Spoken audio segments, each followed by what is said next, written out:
there you have it, all you transistor radio bugs. How'd that one grab you? That...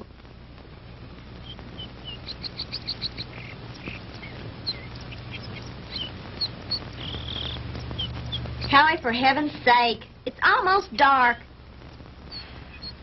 If you don't hurry up, we're going to be late for the game. Margie, have you ever tried to fix a fuel pump to a rock and roll beat? Well, I'm sorry it made you nervous. I just thought it was a good chance to get in some practice. It's okay. Forget it. Nothing I can do anyway. At least not way out here. Well, I wish you hadn't taken this crazy nowhere shortcut. Boy, this is like Lossville. I know. I goofed. And I've got to get some help if we're going to get there in time for the kickoff. Hey, didn't we pass a farmhouse about a mile or two back down the road? Yeah, that's right. Back around the curve. Come on, we'll be shorter through those woods.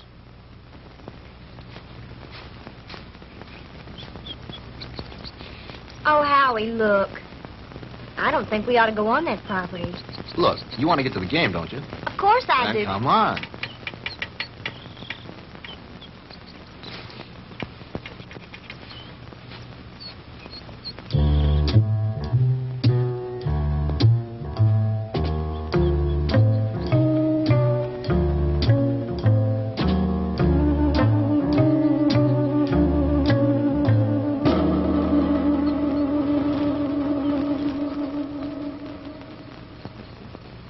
It's cold.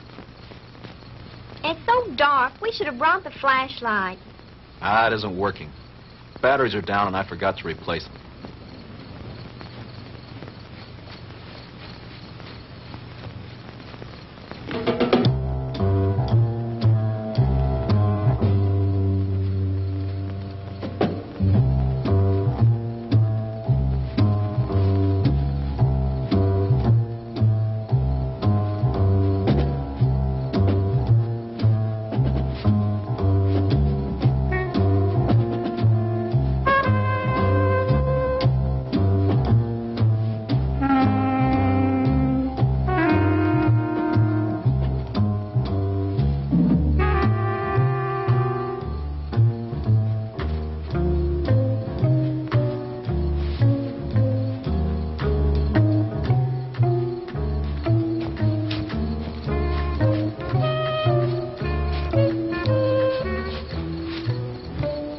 Like we've been walking for hours. Well, it can't be much further now. Hey, there's a light.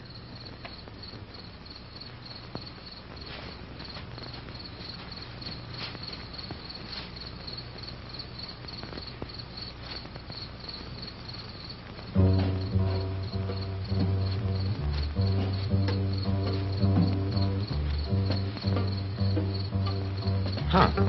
That's strange. Campfire way out here in the middle of the woods and nobody around. Kind of creepy, isn't it? Yeah. Hold it right there, both of them. Hey, Dad, what are you made up for? I mean, what's the bit? Hey, now, don't point that thing at us. It could go off. Come on now, who are you guys? What kind of a joke is this? I mean, out here in the middle of... Joke, boy? You think this is a joke? Howie, I'm frightened. Look at him. It's got to be some kind of a gag. This can't be for real. Howie, what's it all about? I don't know. Honey, do as I tell you. You edge around behind me. Tell me between them and you. Then run like the devil. Howie, not alone? Do as I say. What are you two young'uns doing out here? Quick, don't let them get away! Run, Margie! Head for the car! Stop, boy! I'll shoot!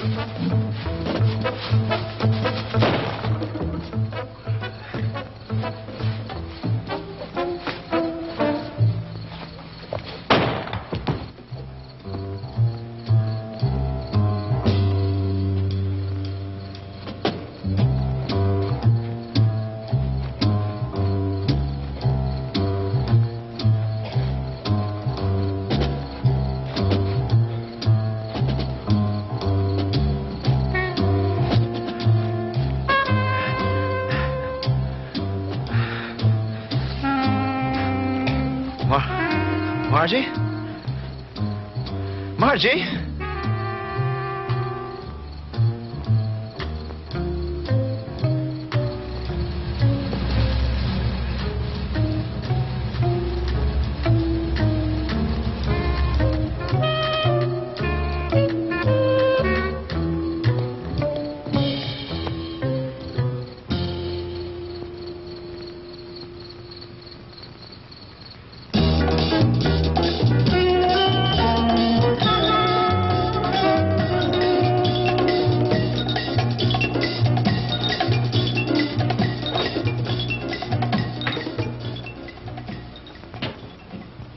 Oh, hello, Jim. What do you need?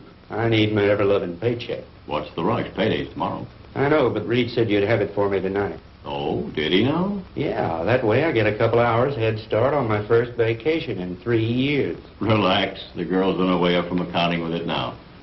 Where are you going on this vacation? Someplace that can't be reached by telephone, telegraph, teletype, or carrier pigeon. You don't think we'd interrupt your vacation now, do you? Why not? You guys did it for the last 2 years. Jim, nice story you turned in. Well written. Had a lot of fun. When he talks like that, he wants something. As a matter of fact, there's one little favor I'd like to ask you to do before you leave. Uh-oh. Here it comes. As a matter of fact, here it is. The accounting department is certainly coming up with much more interesting figures lately. See you guys. Oh, come on, Jim. Well, this will just take a few minutes. Not much out of your way. All you have to do is get a few details and phone them in from there. From where? Carver Street Hospital. Murphy called in from police headquarters, and some college kid was brought in with a gunshot wound. Here's his name.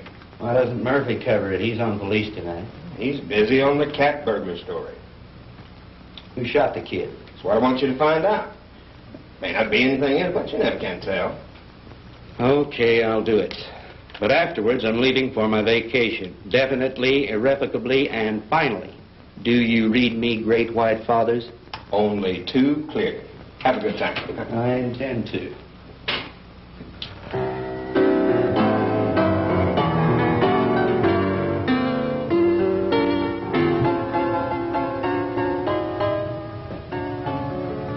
Hello, blonde girl.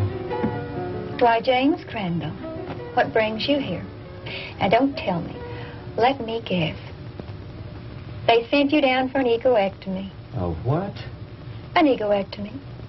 They're going to cut out that big, fat ego of... Oh, that's funny. Funny. I want some information. Like what? Like, you got a boy here. Howard Ellison, college kid. In some kind of shooting scrape. That's the kid they brought in this evening. But I don't think he's having visitors. Well, could I speak to his M.D.? Mm-hmm. That would be Dr. Wilson Blake. Ah, yes. Blake of the Rusty Scalpel. Oh, you know him? I should. He broke into me once and stole an appendix. Oh, funny. That's funny. He's in his office. I know where he is. Dig you later, English. Yes, that's all right with me, Dr. Thornton. 10:30 will be fine. Yes, I think the whole administrative staff should be there. Fine. See you in the morning, Doctor. Goodbye. Come in. Jim Crandall. Hello, Will. How are you? Hey, number one, how about yourself? No complaints? Can you spare a few minutes? Sure I can. Are you on duty? No, not really. I'm officially on vacation.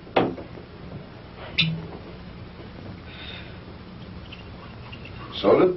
Just straight, thanks. I bet you're here for a story on that Ellison boy. Good bet. Sit yourself down. So were some friends of yours. They left about an hour ago. Uh-oh, the local gendarmes, no doubt. Right. Lieutenant Partain and a couple of his men. They talked to the boy for about an hour and then finally... Wait a minute. Talk to him? You mean the Ellison kid's able to talk? Sure, he wasn't hurt too badly. The bullet didn't enter any of his vital organs. But the nurse said he couldn't have any visitors. Well, he can't. At least not now. He was too tired after that session with Partain. I want him to get some rest. Well, when can I see him? In the morning. In the morning? But talk, I got to phone something into the editor. I can't fool around on this thing. I leave on my vacation tomorrow. Well, I envy you. We're so short-staffed here at the hospital, there's no telling when I'll be able to take a vacation. What did the kid say when he talked? He told a real weird story. The police have a transcript of it. I'd rather hear it from you if you don't mind. I don't think I should repeat it. I imagine the lieutenant would rather tell you himself. Ah, come off it, Doc. You know Partaine's not going to give me anything till he's good and ready. All right.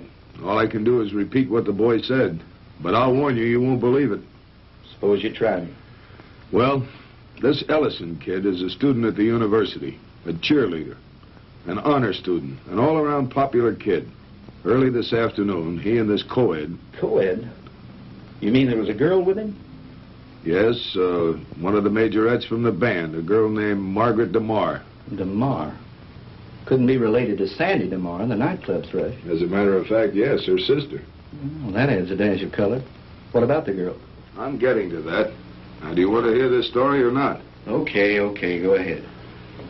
Well, early this afternoon, they left the university on their way downstate to that night game against Southern Tech. They had permission to drive down instead of going on the bus with the other students. They were running short of time, so they took a shortcut on one of those farm roads. Ellison's car started acting up and finally quit on them. They had to have help, so they started walking, trying to make it to a farmhouse. I said, hold it right there. Hey, Dad, what are you made up for? What are you two young'uns doing out here? Quick, don't let him get away!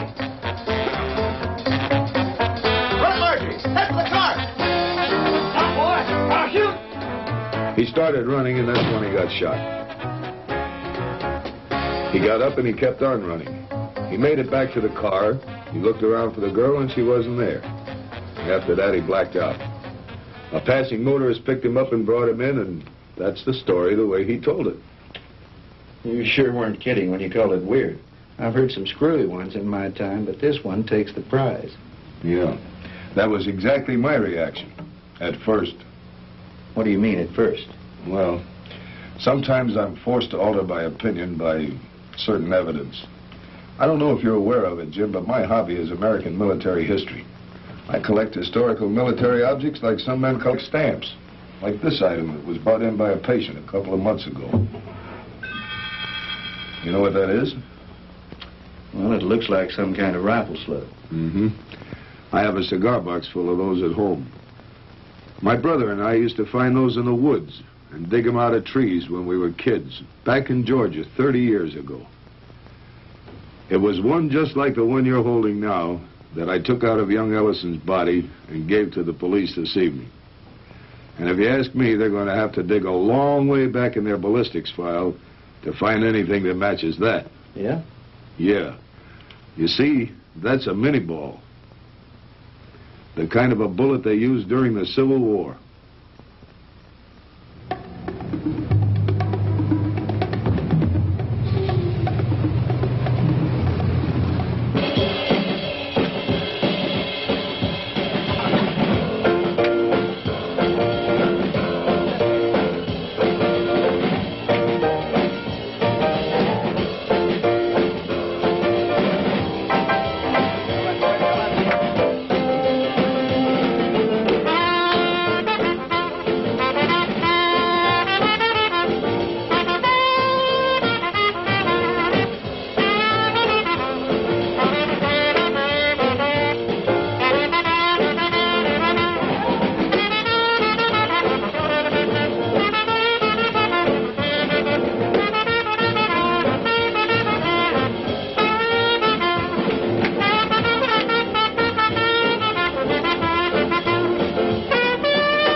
Now, ladies and gentlemen, it is my privilege to present our heavenly little headliner and collector of 2 gold records, the girl with the orchid voice, Miss Sandra DeMar.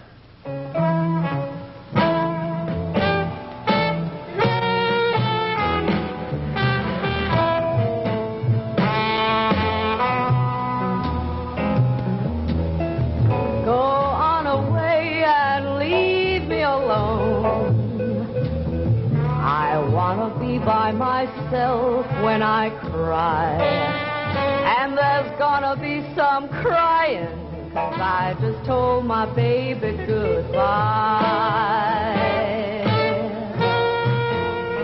Get out of here and leave me alone. I don't care whether I live or I die, 'cause my life's already over.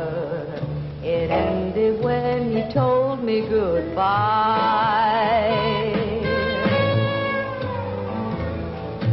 Why is it everything happens to me and my dreams all explode in my face? He was my own for a while, but he's gone, and I know no one can ever take his place. So go away and leave me alone. I've got a right to my own private cry. Coming down with the sorrows, 'cause I just told my baby goodbye.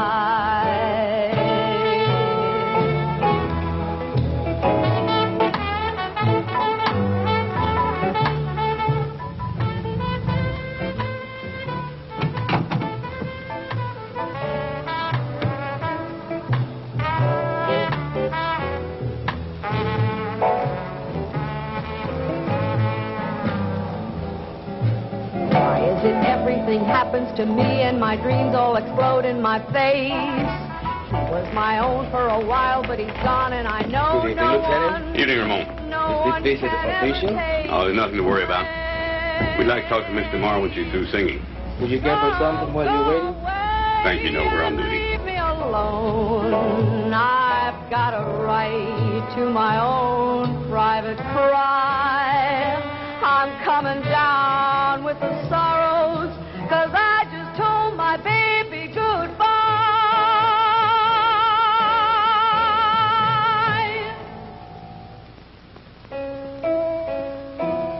'Cause I just told my baby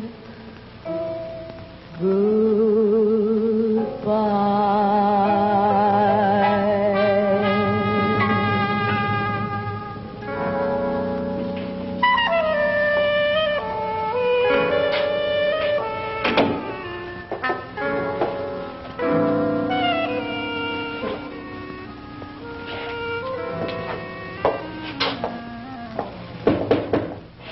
Yes.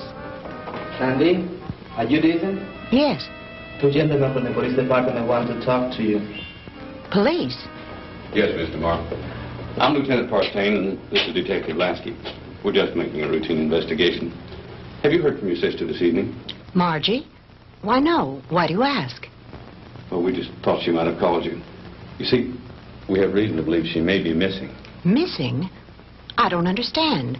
She's at a football game in Stephenville with Howard Ellison. I'm afraid not, Miss DeMar. Maybe you'd better sit down and let me tell you all that we know about it so far.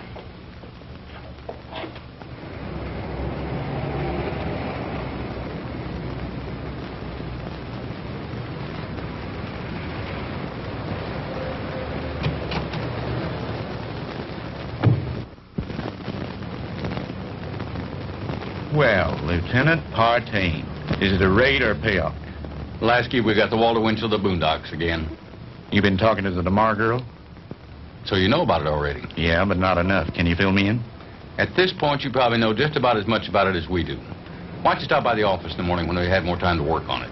Oh, come on, Fred. Can't you give me something tonight? I start my vacation tomorrow. Good fishing.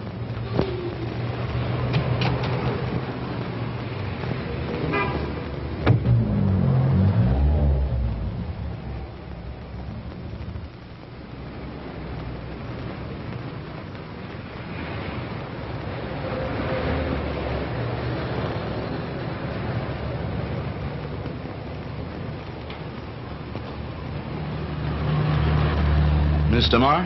Yes? I'm Jim Crandall with the Sentinel. Could I talk to you a moment? I'm sorry, Mr. Crandall. I really haven't time to talk. I've got to get home in case my sister calls. Well, that's what I wanted to talk to you about.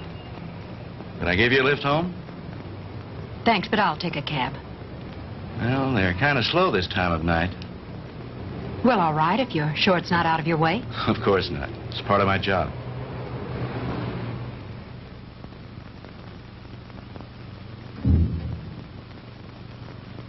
What's the matter?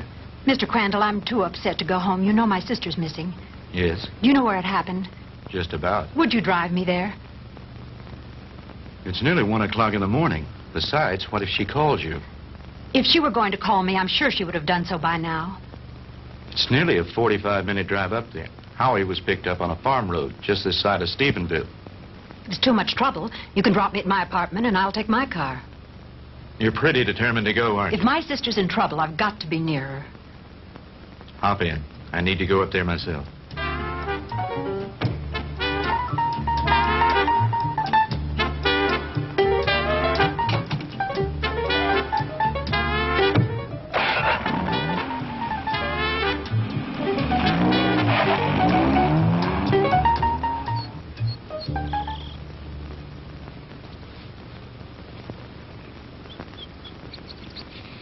Lieutenant, we checked that house from top to bottom. Nothing there. Okay, Lasky. As soon as the boys are through, have them go in and get some rest. We've done everything we can do here. Maybe the sheriff and his bloodhounds will turn something up. Right.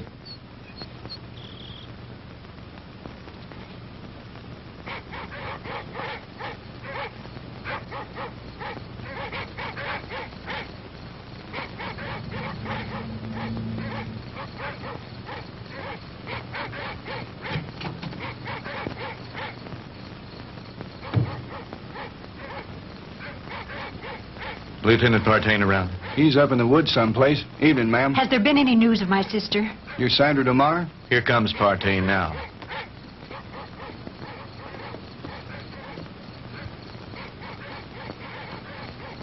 Lieutenant, have you found her yet? I'm afraid not. Crandall, what'd you bring her out here for anyway? I made him bring me, Lieutenant. Can you tell me anything about Margie? No, ma'am, I think you both made a trip out here for nothing. Why don't you go home and get some sleep? He's right, Sandy. You should do as he said. Jim, somewhere out there in that horrible blackness, it's my sister. Those dreadful dogs. They sound so terribly ominous. Oh, Jim.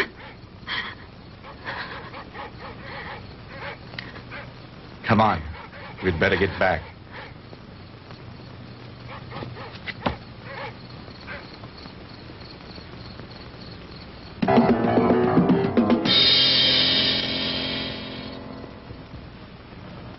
No, I'm going to check all the antique gun shops this morning, as soon as they open. How about the kid's parents? You come contact them? Lieutenant, Ellisons live in Denver. I tried all night to call them, but they weren't home. How about a cup of coffee, Jim? Yeah, black. What about the kids at the university? Ellison's fraternity brothers. I talked to everyone in the dorm. They like him. What do his professors say about him? Bright, popular boy, good scholastic records, level-headed, down to earth. Not the kind to make up wild stories. Well, that cracks another one of our little theories wide open. You just getting here? Some of the other fellows came in a couple of hours ago. Yeah, I was out with the sheriff and his bunch. And have we got a Lulu? Yeah, what is it? The girl's sweater. We found it out in the woods not far from a smoldering campfire. Go on. Well, we gave the scent to the dogs, and they took off like Moody's goose. Well, we followed them for about a mile or two, till they got through the woods and into a small open space. Well, the dogs got about halfway through the open space, and then they stopped. Well, you've never seen so much confusion of tangled dogs in your life. They didn't know which way to go. The scent had stopped right in the middle of nowhere. It was as if the girl had just been snatched off the face of the earth into thin air. Wait a minute. You mean no footprints, no tire tracks, no nothing? Well, nothing but this. Well, so you found part of a costume. Costume? This is the real article. I checked it out. What do you mean, checked it out? Look at the label on the inside. McCord Brothers. McCord? Outfitted to the military. Charleston, South Carolina. I checked with the Charleston department, and they gave me some very interesting facts from one of their newspapers. It seems that McCord Brothers, the company that made that hat, burned to the ground in 1869 and was never rebuilt. It's been non-existent for over 100 years. This case is getting screwier by the minute. Don't it, though? I'll have you run this down to the lab and then go home and get some sleep. How about me, Lieutenant? Sure. Go on home. You've earned a rest. Well, what do you think? How was Mr. Marr when you left her? Shook up, naturally. She's spending the night with a girlfriend. Fred, about this whole mess, what's your opinion? I'm not paid to have opinions. I'm paid to put jigsaw puzzles together. But seriously, what do you think? I think there's a logical explanation to everything. Two men were in those woods in costume and makeup. Anyone knows there's lots of guys around nowadays who collect antique guns. They belong to clubs, they have meetings and shooting contests every so often. A couple of them got liquored up a little, wanted to have some fun and scare the kids. But something went wrong. It's as simple as that. My hunch is, as soon as they get up enough nerve, they'll come in, give themselves up. It's a nice theory, Jim, but what happened to the girl?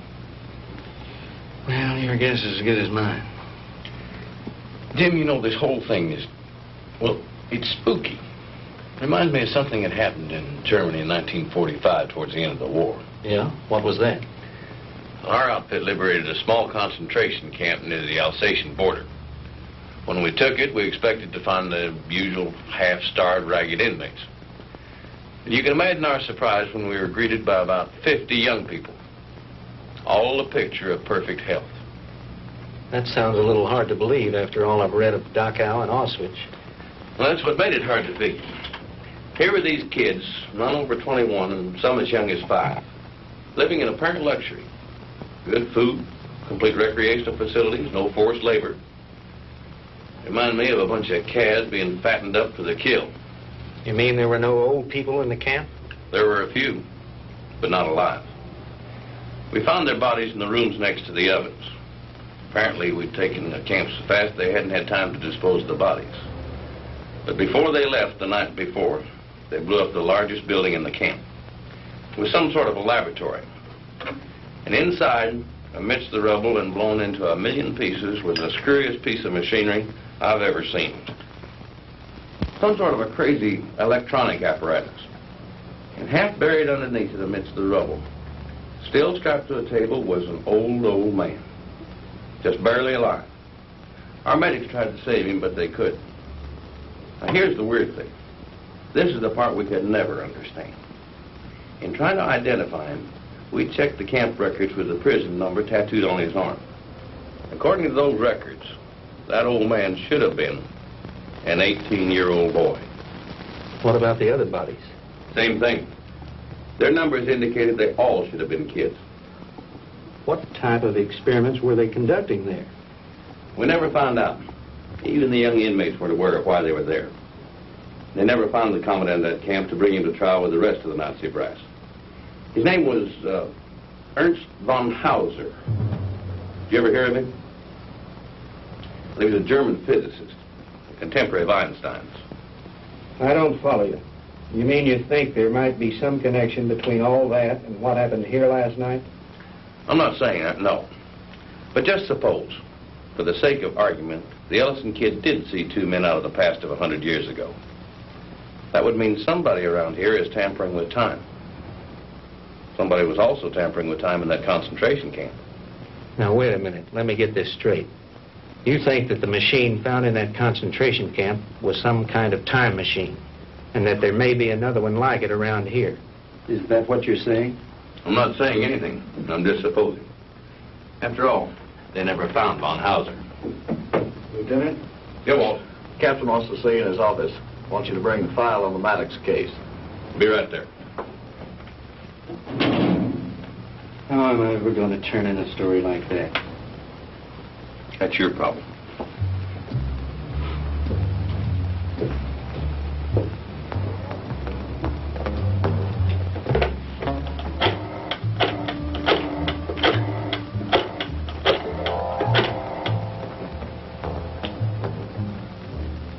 Hello? Give me the city desk. Hello, Reed? Crandall again. Would you tell Shaw I'd like to postpone my vacation and stick with the Ellison story? Yeah, that's right. You know that Pulitzer Prize you're always kidding me about? Well, if this thing turns out to be what it looks like, I just might win it. No, nothing new at the moment. I'll keep you posted. Yeah, I've got a little research to do in the library. Then I'm going to the hospital to interview the kid. Right. Talk to you later.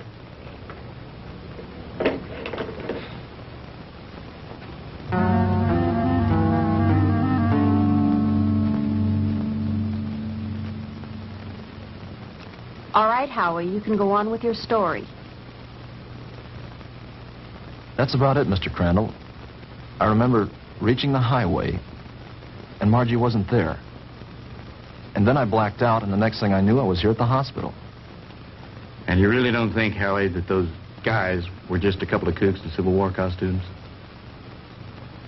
Mr. Crandall, I don't know how to explain it, but I got the distinct feeling that these guys were for real.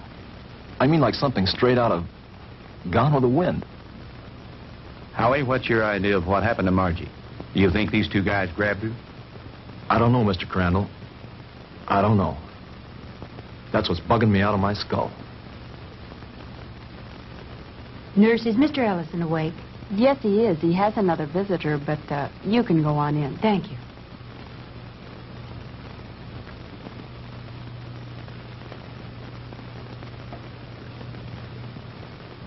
Sandy.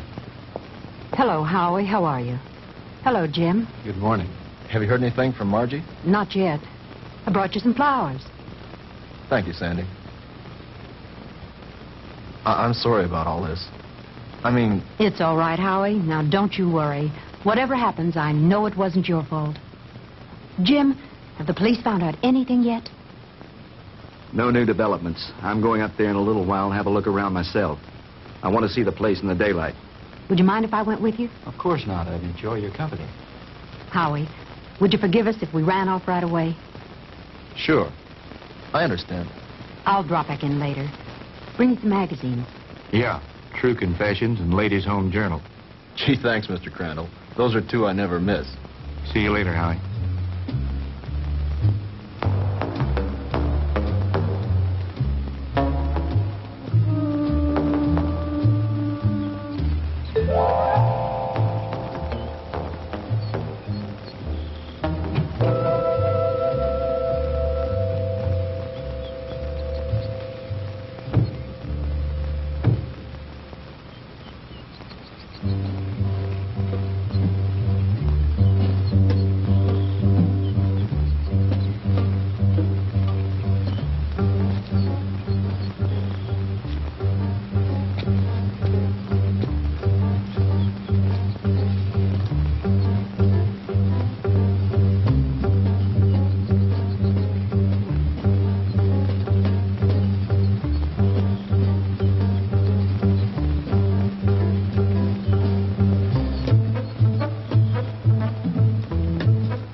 Looks like the typical haunted house, doesn't it, Jim?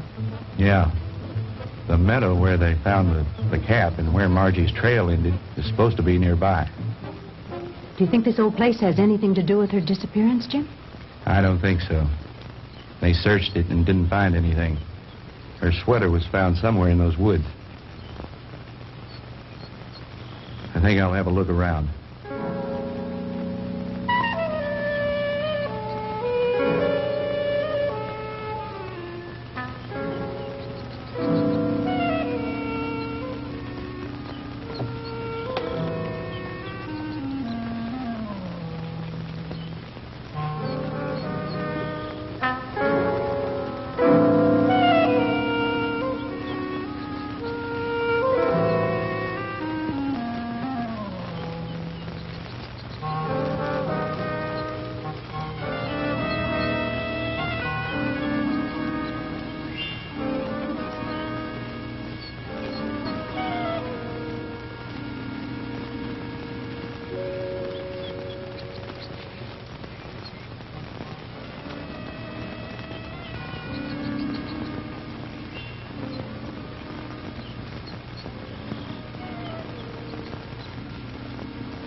Get out of here.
What happened?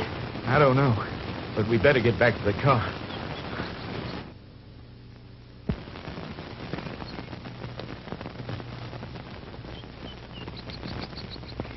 Jim!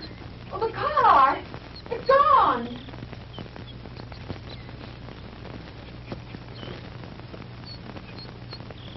Jim, someone must have stolen it. I would have heard the motor start up. Besides, I have the key in my pocket. Well, this must be the wrong place. This isn't where we left it. This is where we left it, all right. But it looks different here. There are more trees than there were before. And that fence, that wasn't here when we came down the road. And the barbed wire fence is gone. Jim, we're lost.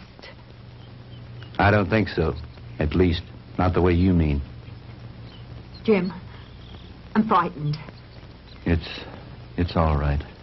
Let me think a minute. This road was paved, and now it's dirt. And there isn't a telephone pole in sight. I know.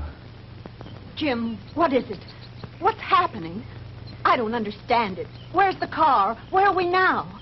Jim, I know you know what's happening to us, and you won't tell me. And why not? What's going on? Fantastic. Incredible. I never really believed it. Tell me what's happening. Sandy. What's going on? What dreadful thing Sandy. is happening? Tell me. It'll be all right. Everything's going to work out. But we have to keep our heads. I believe our best bet is to follow this road and see where it leads. Come on.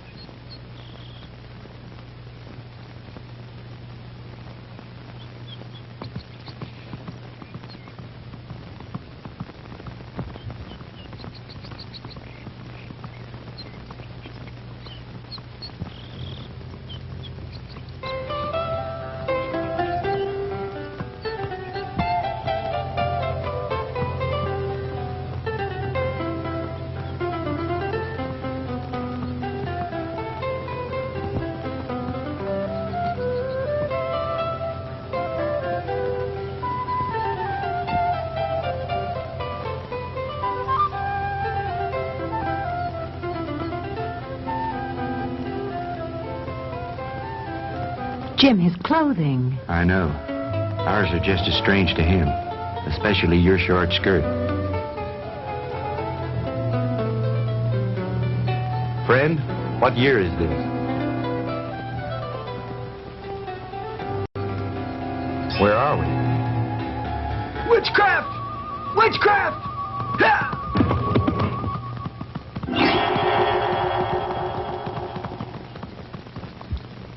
Jim.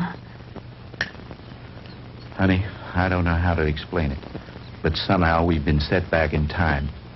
But Jim, that's impossible. Impossible. I know it's supposed to be impossible, but it seems to have happened. Well, let's not try to figure it out now. We've got to get somewhere to find some help. Some way.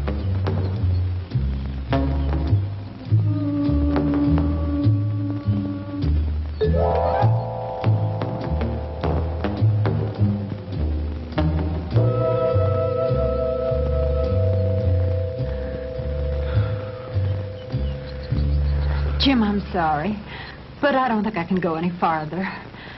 I simply have to rest. All right. We'll stop for a while.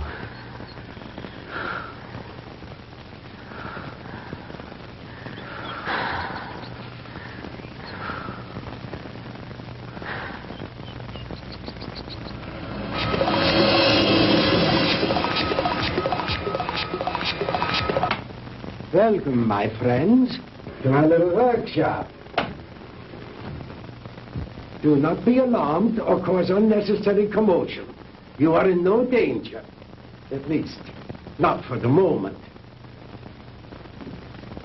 Won't you please step out?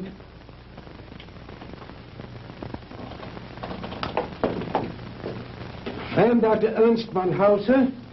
These are two of my assistants, Manfred and Wolf. Where are we? I told you. We are in my little workshop. And I tell you again, please do not be alarmed. What time is this? What century are we in? Does it matter, my friend? There really is no such thing as time, except as a relative measuring device in your own mind. We're not interested in double talk. What happened to Margaret DeMar? What have you done with her? Please, Mr. Crandall, you will please remain calm. What have you done with my sister? Your sister is entirely safe, Mr. Marr, and I assure you I did not bring her here intentionally. She certainly didn't come here of her own free will. I didn't say that. I brought her here to keep her from harm. Then where is she? Let me see her. But of course. To the armor! Come and see here. Schnell! To the armor. Bringen Sie Fräulein DeMar zu ihrer Schwester. Well,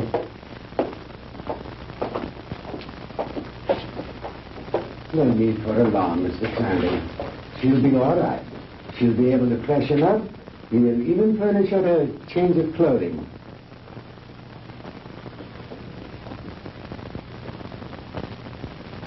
I notice you were intrigued by my servant girl, Didiana. And there you might be. Just a few thousand years ago, She was serving in the court of Tutankhamun, one of the great pharaohs of Egypt. And now she is serving me. Quite an experience, is it not? This is like a fantastic nightmare. I don't understand any of it. How did you get Margie here? I was conducting an experiment with a pair of gentlemen from the past. When the girl and her boyfriend wandered into the machine's field of materialization and encountered them. They shot the boy. They might have killed the girl had I not teleported her here very quickly. And the 2 red soldiers? I sent them back to Shiloh, Mr. Crandall. But it doesn't matter. They probably died there anyway. Fantastic. Utterly fantastic. Tell me, Doctor, why did you send Sandy and me back to 1789? I admit I took advantage of you to conduct a little experiment. Oh, yeah, it was a little dangerous, but you see, no harm has come to you. Super spectronic relativity? I believe that's what you once called it. Oh, then you are familiar with my work. To some degree, yes. I read up on you this morning in the library after talking with the police. Oh. And what did you learn about me? Quite a bit. I know of your early career and some of the brilliant discoveries you made in the field of physics, and that you were expelled from the International Congress of Physicists because of your theories. Oh, that was a humiliation which will soon be avenged, Mr. Crandall. But go on. What else did you learn of me? Well, I know that you were a friend and sponsor of Adolf Hitler, that you helped elevate him to power in the 30s, and became the organizer and administrator of his Department of Scientific Warfare. That's another thing that puzzles me here, Doctor. Why a man of your brilliance should identify himself with a fanatical madman like Hitler. How dare you refer to Adolf Hitler as a madman? He was a great genius, ahead of his time. The world, in its ignorance, was not ready to accept him. The world did not accept him because he was a lunatic, bent on enslaving it. Do you call a man who is responsible for the mass murder of millions a great man, a genius? Anyone with enough intelligence to examine history knows there are times when lives must be sacrificed for the benefit of future generations. And he was willing to do this in order to lead his people into darkness, into oblivion. That's where he was leading them. And like all other power-crazed dictators before him, he failed. Thank God there were people in the world with enough courage to resist and to conquer him. What do you know in your stupid, petty little mind?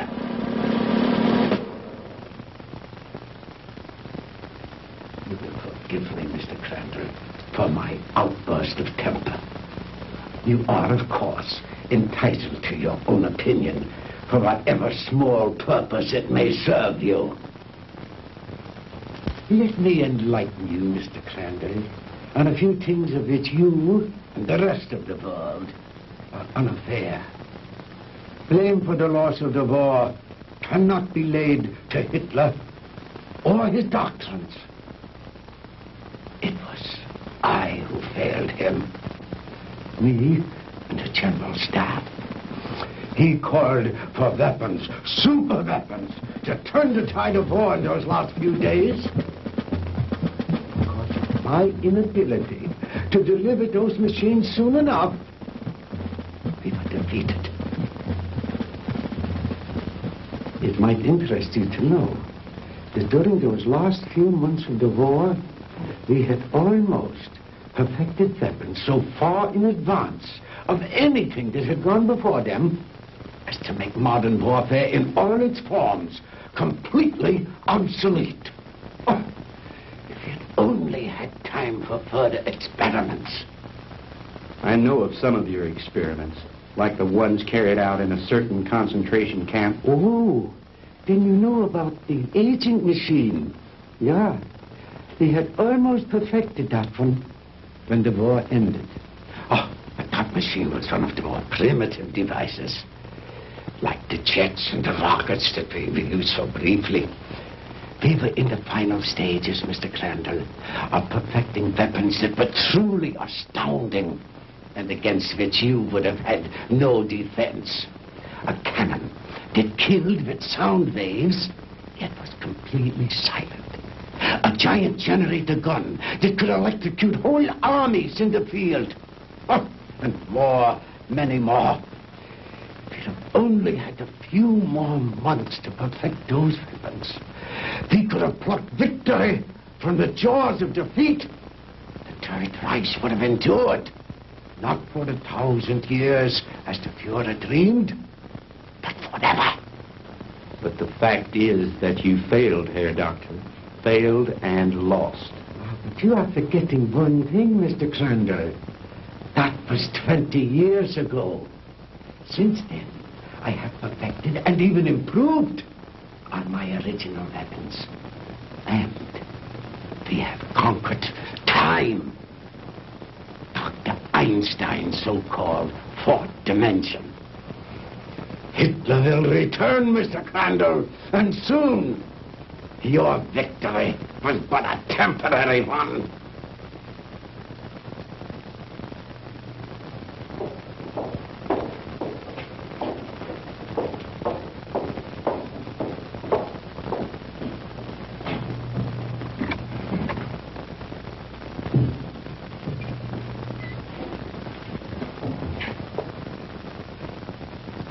Margie, baby! Sandy! Honey, are you all right? Did they hurt you? Oh, Sandy, I didn't think I'd ever see you again. Oh, I'm all right.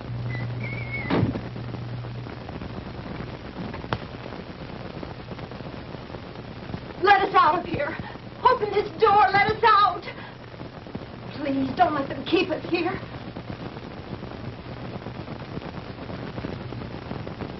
I have my own underground atomic power supply. Here are the master controls, and here are the selectors. With this dial, I can control the century I wish to deal with. These other dials, of course, are for the selection of the year, the month, the day, even the hours and minutes, and even seconds. These are the acceleration switches with which I can control the velocity or speed of the passage of certain relative segments of time, just as you would increase or decrease the speed of an automobile. Is that too difficult for you to grasp, Mr. Crandall? Frankly, I'm beginning to doubt my sanity. Well, you needn't. After all, there are very few people in the world who can understand even Dr. Einstein's theory of relativity. And my theories go far beyond his. But you are an intelligent man, Mr. Crandall. Perhaps I can explain it a bit more simply.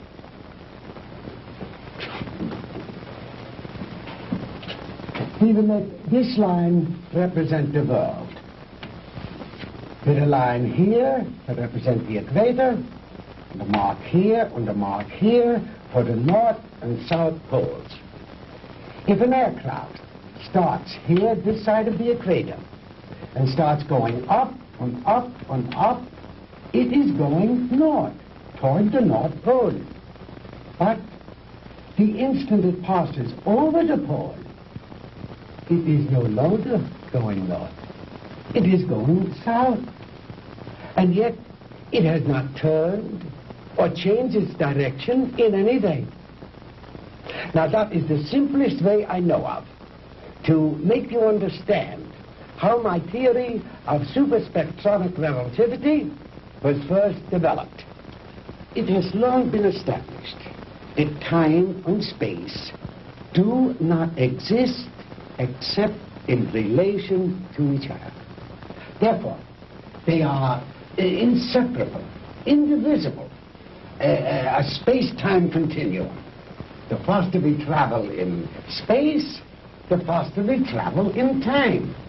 Now, let me use this short vertical line to represent an instant of time, and this horizontal arrow to represent velocity or speed. Now then, scientists have long held that light is the top limiting velocity in the universe. In other words, there is nothing in the world faster than light. And yet it is known that beta particles ejected from the nuclei of radioactive substances can attain velocities up to 99% that of light. Now, I have always based my theories on the premise that there is no limit to space. The universe is limitless. Well, if there is no limit to space, then there is no limit to time, and no limit to velocity.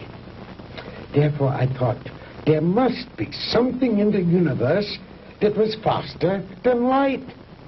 Oh, the years of frustration and failure before I finally had to submit to the one irrevocable fact: there is nothing in the universe faster than light.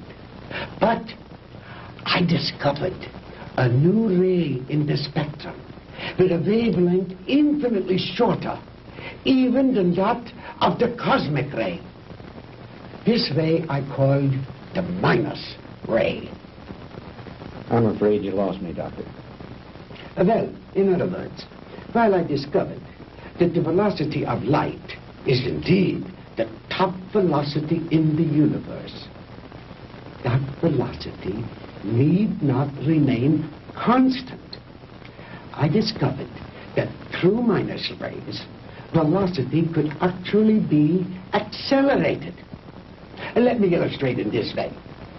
This line represents an instant in time. An instant, that is, in relation to our immediate vicinity in space. Now, if you enter a dark room or flip a switch, that room is instantly flooded with light. That is because that light, traveling at its great velocity, takes hardly any time at all to cover that small area of a room. It is immediate, instantaneous. Now, if that light had traveled any faster, it would have come on before you flipped the switch. Are you beginning to understand? I think so. Fine. Now then, just as I illustrated a moment ago, with the airplane flying up over the world, heading north until it passed over the North Pole, then its direction became south. The same thing is true in a sense of time. If the velocity of ordinary light, represented by this arrow, should be accelerated, then it will pass beyond the instant, represented by this vertical line, and no longer be moving in the direction of the future, but it will be moving in the direction of the past. It will no longer be going forward in time, but backward. The greater the velocity, or I should say, the greater the acceleration, the further back in time it will travel. In other words, if a guy left New York for Los Angeles and traveled fast enough, he'd get there before he started. You joke, Mr. Crandall, but crudely expressed, that is exactly what would happen. Why are you telling me all this? To impress upon you the superior scientific knowledge that we possess, my friend, and to illustrate why we would have won the war if we had only had a few more months. We were the slaves of time then. Time was our master. But I have changed all that. Now we are the masters, and time is our servant. Ah, you Americans are an egotistical, arrogant lot. How proud and superior you felt as you strutted through the ruined streets of our cities. The proud conquerors claiming the spoils of war. is only temporary, my Yankee friend. Soon Hitler will return. We will rewrite history. And the Third Reich will endure. Not for 1,000 years or 100,000 years, but forever. Immortality. The age-old dream of man is ours. The rest of the world will fall at our feet, and ye shall rule for all eternity. Oh, good. Did you make the young ladies comfortable? Jawohl, Herr Doctor. And Manfred, did you see that Mr. Marr had a change of clothes? Jawohl. Good. The lecture is over, Mr. Crandall, and you look tired. If you will follow Manfred and Wolf, they will show you to your quarters. We weren't planning on staying. We want out of here now. I'm afraid that is impossible, Mr. Crandall. I must insist that you accept my hospitality. Now, wait a minute. Get your hands off me. Wait, Hornhauser, you can't get away with this.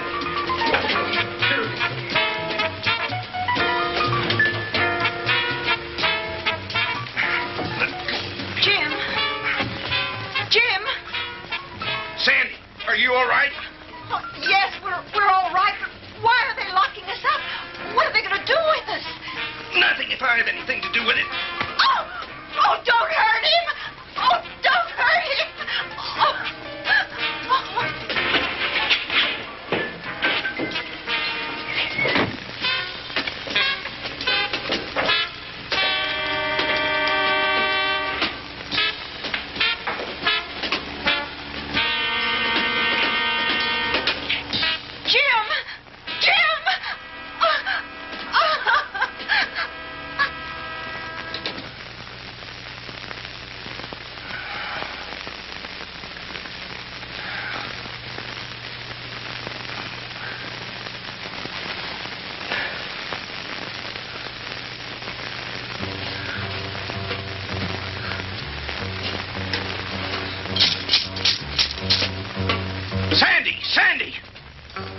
Sandy, answer me. We're here, Jim. We're all right. How about you? Just a minor headache, honey. Is Margie still with you? Yes, she's asleep. Jim, I'm scared. What do you think von Hauser intends to do with us? I don't know. But I do know one thing. I've got to figure a way out of here.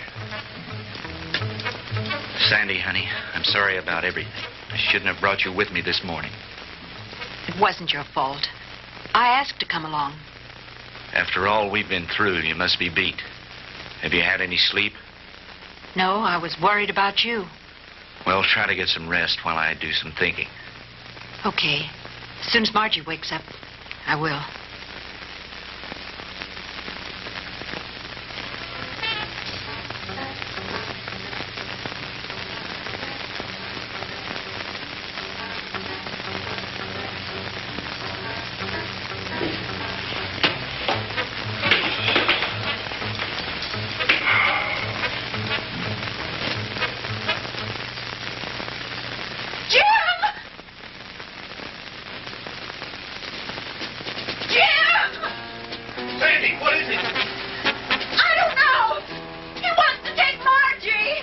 Kommen Sie her, Fräulein. No, Sandy, don't let him take me. Kommen Sie her. No, Sandy. No, leave her alone. Take your hands off her. Don't let him take me, Sandy. Don't let him take me. Turn her loose. Oh! Sandy, who is it? What's going on? No.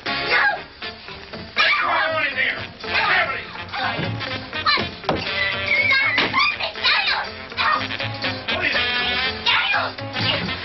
What are you doing? Taking her.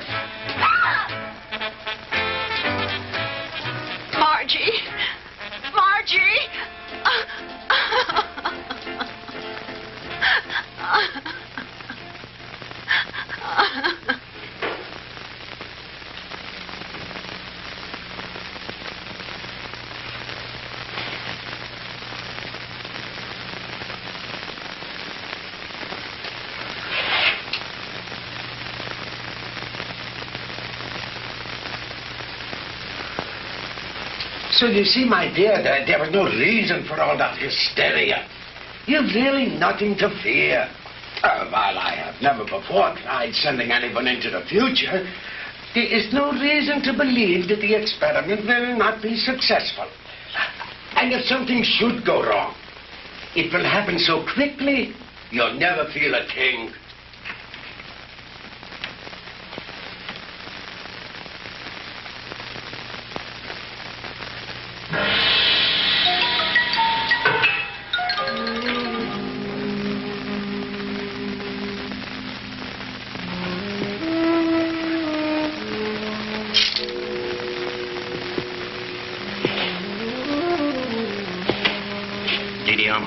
It is time you eat now. You speak English? Many others before you, they teach me talk. You mean there have been other prisoners here? Many. Are there any others here now? They all disappear. You eat now. It is all they give me for you. It's all right. At least it's better than nothing. Didi Alma, you've got to help us. You're our only hope. No. I cannot help you. But you've got to. You're the only one. If you could get hold of the keys. No. They'll kill me. I cannot help you. Please, Didi Alma, listen to me. No. We'll never get out of here if you don't help us. Please, Didi Alma. Please.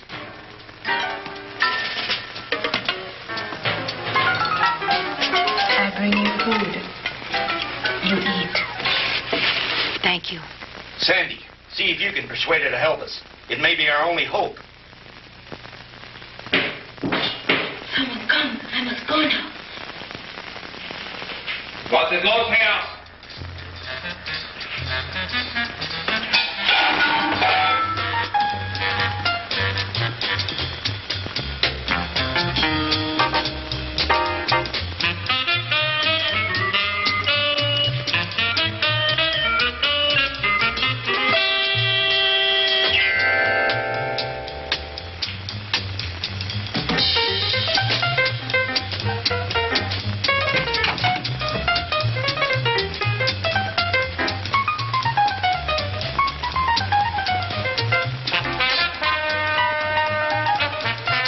From me.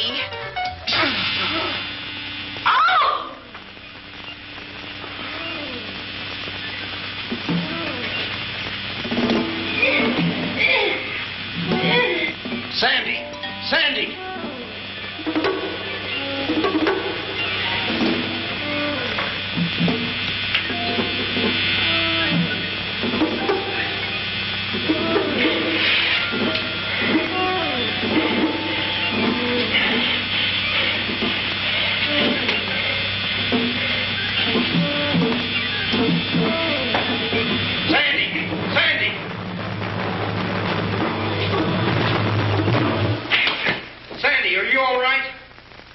Can you hear me?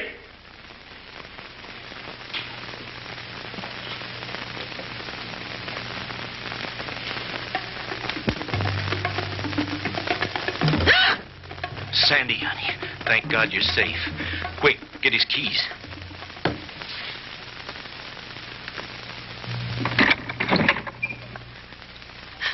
Oh, Jim, it was awful. He strangled her. It's all right, honey. Try to get hold of yourself. We've got to get out of here. I'll be fine.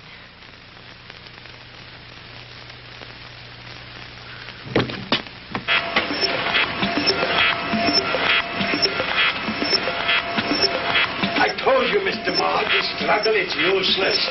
You will only tire yourself needlessly.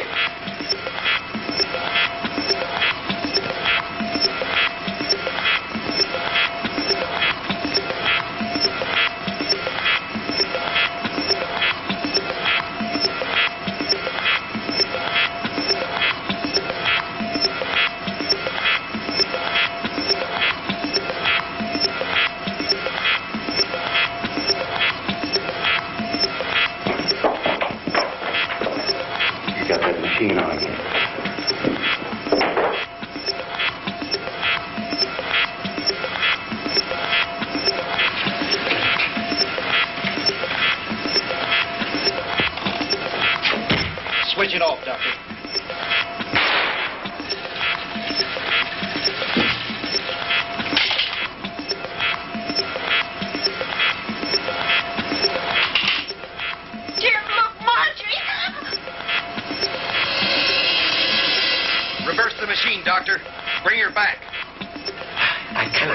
speed up, Mr. Crandall. I have never experimented with the future before. You insane, sadistic. If you don't bring that girl back, I'll empty this gun into that warped brain of yours.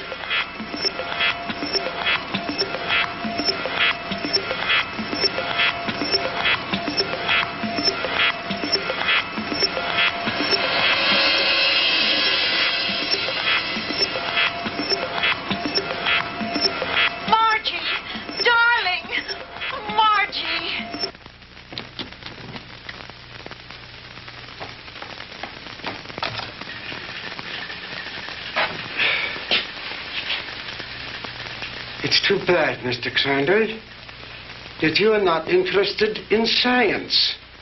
But you Americans are so impractical anyway. Jim, look out!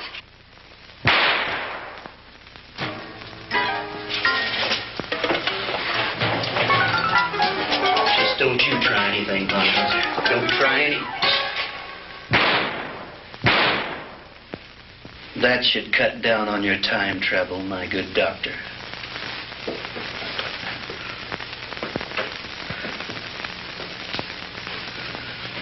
How about the attic? You searched that, didn't you? Yes, sir. That's where we found the Nazi soldiers and their radar equipment. Then this house has some connection. Crandall's car was found not too far from here. Von Hauser's headquarters must be around here somewhere.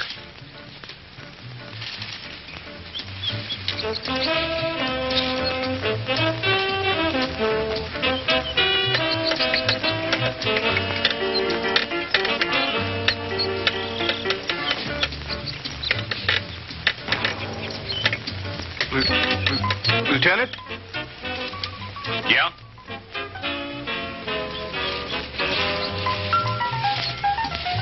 What is it, Finley?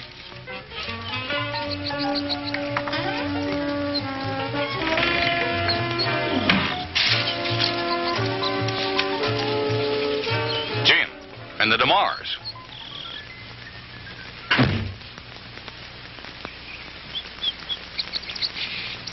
Where in the devil did you three come from? Von Hauser's country place, Fred. We spent a very interesting night there.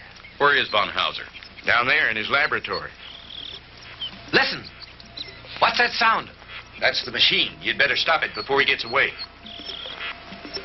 Lasky, you come with me. Finley, you stay here with them. What machine? The time machine. The what machine?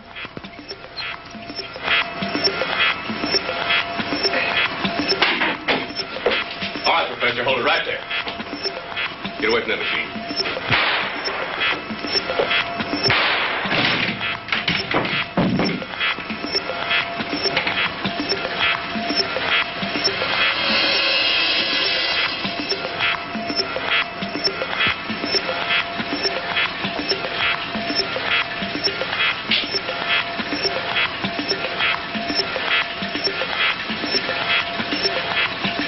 If I hadn't seen it with my own eyes, Lieutenant, I wouldn't believe it. I know. Ask you if you ever tell anyone what I'm about to do, I'll have your job, so help me. Is that clear? Lieutenant, I ain't seen nothing. Well, I don't know what makes this contraption work, but I think I know a darn good way to shut it off.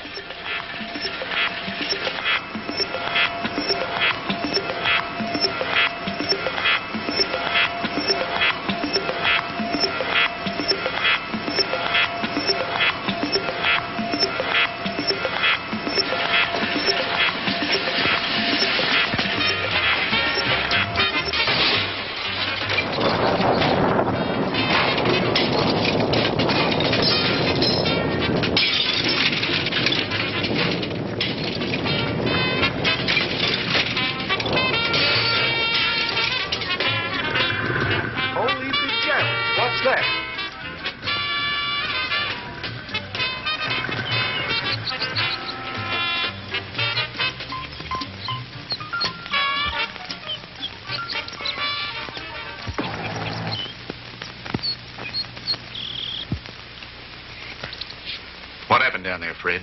Forget it. Finley, call Miller at headquarters. Have him send some of the boys out.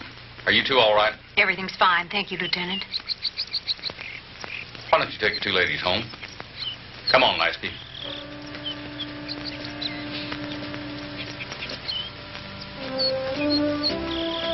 The machine? Mangled beyond repair or recognition. Too bad the big brass didn't get a chance to look it over, isn't it? But why, Fred? You had no right. No right, huh? Listen, the way I figure is like this. Sooner or later, some other joker is going to invent a machine just like it. Maybe by then the world will be ready for it. God only knows we aren't now. Hydrogen bombs are enough for people to worry about. Yesterday should be left alone. Because today, the world has enough problems just trying to make sure we'll have it tomorrow.